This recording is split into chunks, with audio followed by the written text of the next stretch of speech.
storytelling is the glue that holds together all of those different elements of business processes and being able to grow an organization. Because whatever it is that you are going to do in order to scale your operation, you need to be able to communicate that effectively. And storytelling is the way in which you are equipped to be able to do that. According to National Geographic, storytelling is universal to the human experience. They define it as the use of visual, literary, auditory, or other creative media to educate, inform, entertain, or inspire an audience to take action. This is the Business Infrastructure Podcast, the show where we offer strategies, tactics, and resources to cure back office blues and keep your business operating as good on the inside as it looks on the outside. I'm your host, Alicia Butler-Pierre, and I know firsthand what storytelling can do to draw people into your message. It's the way I formatted my book, the way I give speeches, write articles, and moving forward, it's also the way I've decided to reformat this very show. And now, you're about to also discover the power of storytelling and how it leads to scale. This episode is brought to you by Equilibria Incorporated, the company behind this podcast, where we design scale-ready business infrastructure for fast-growing small businesses. What is a ripple effect?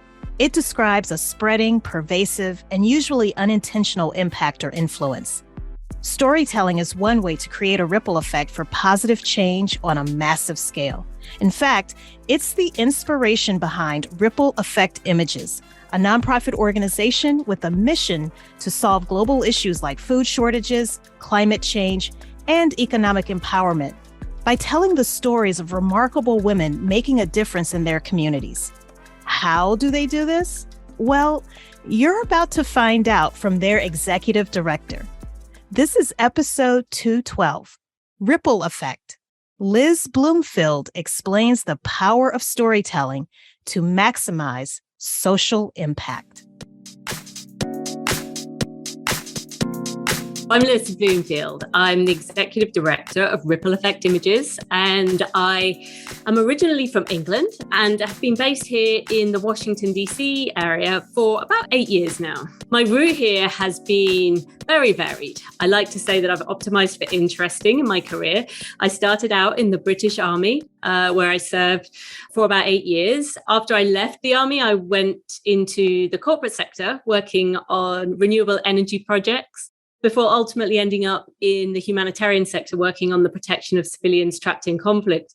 And all these things together have taken me on a path that's ultimately led me to Ripple Effect Images, which is a nonprofit that uses visual storytelling to shine a light on programs empowering women. And that's where you find me today. From the British Army to the corporate sector, on to a nonprofit organization. Not only am I fascinated by Liz's career journey, I'm also curious about the common thread across them. So I asked her to go back to her days in the military.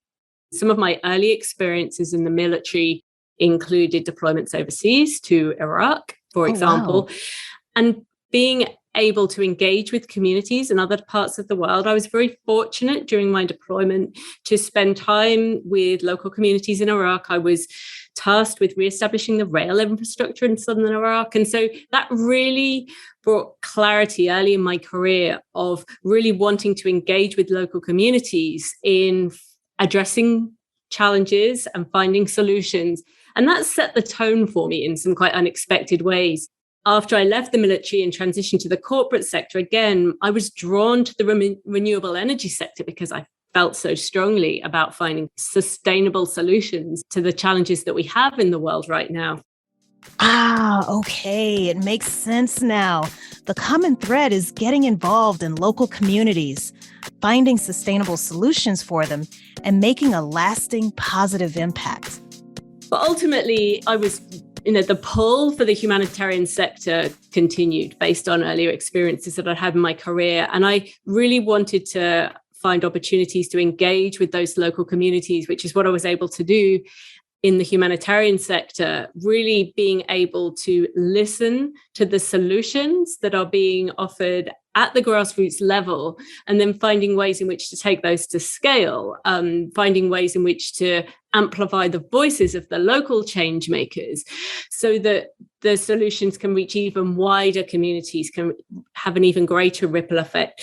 So although on paper, the experiences are very diverse, there's no question for me that we were kind of unified in the purpose of really trying to improve the world we live in and improve the lived experiences of people across the globe. And one such way Liz and her team at Ripple Effect Images works to improve lived experiences is by helping their clients spread the message of their products and services through storytelling. That takes us to the story of a local community in Guatemala, where a nonprofit called StoveTeam International is on a mission to solve a life-threatening problem plaguing women and young children. Indoor smoke from heating and cooking fires is the single biggest killer of women and children aged under 5. So what do we do about that? And StoveTeam International, along with their partners in Guatemala, really understood how providing women with a clean source of cooking could really transform lives on so many levels. And so they did just that. They found a solution. And as with all the stories that we cover at Ripple, we start from a solution. We start from something that's working. And in this case, it was a stove that could be easily and cost-effectively manufactured and then could be distributed to families within those communities, within those regions, and then out and out from there.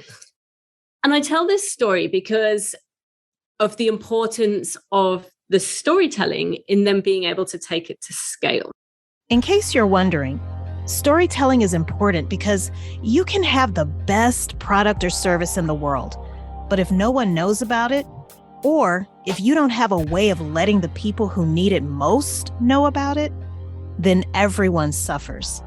Stories have a way of drawing people in, making them relate to the message. And that's when the magic happens. When you talk about clean cook stoves in and of themselves, it's a particular, it's a piece of equipment. It's not particularly sexy if you can't see it. And it doesn't necessarily on its own tell you the story of the transformative impact that it can have. But through the time that Ripple spent in the community in Guatemala, and the photographer and filmmaker that spent time there and really understood how it was changing the lives of the people who were benefiting from this particular cook stove, we were able to tell a story that enabled the organization to be able to reach a much wider audience, to be able to really accurately convey the human impact story of clean cooking.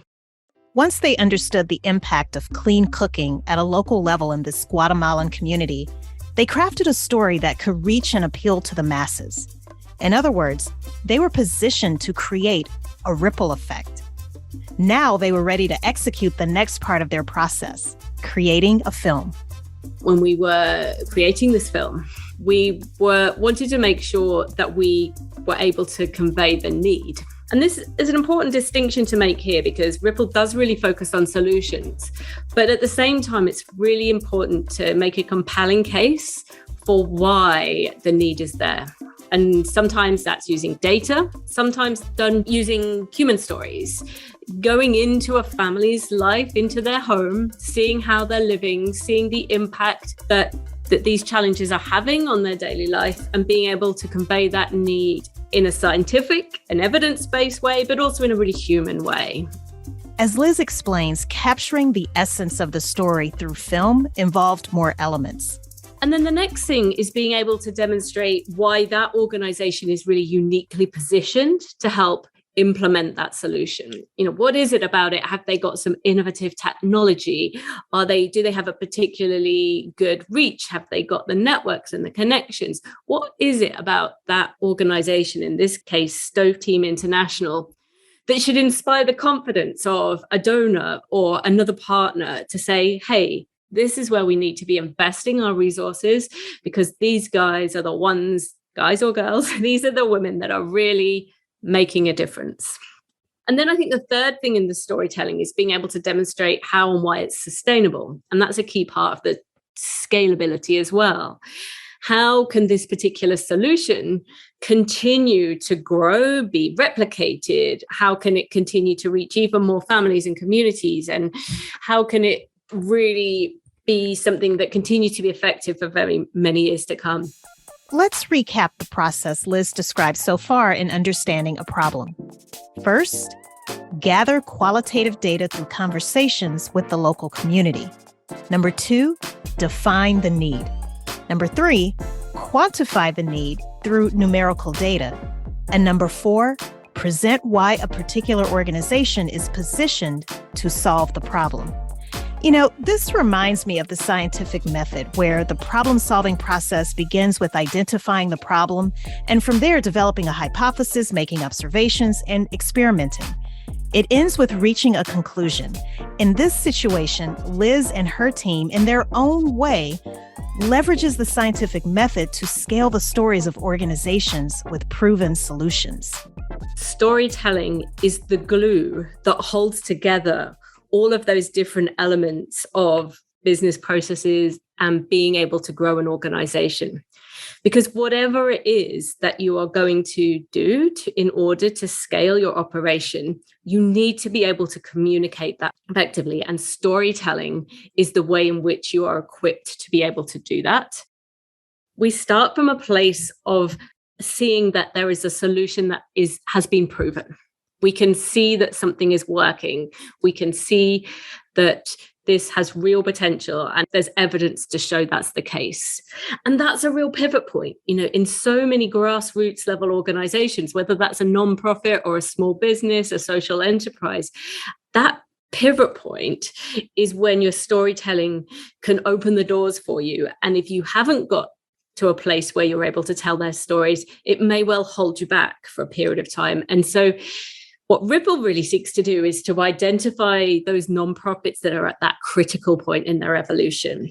They have a great idea, they have something that works, they've proven it, but they haven't yet been able to mobilize the resources to take it to the next level. And our intent is through giving them the tools, the storytelling tools, it will act as a catalyst for them to be able to start attracting significant amounts of support, whether that's from foundations or corporate donors, or whether that's through fundraisers. I know. It was just starting to get good, right? Well, there's more where that came from. To listen to the full interview, be sure to click the link in the description box below.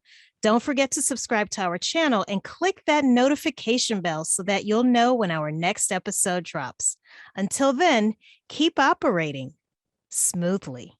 Join us next week for another episode of Business Infrastructure with Alicia Butler-Pierre.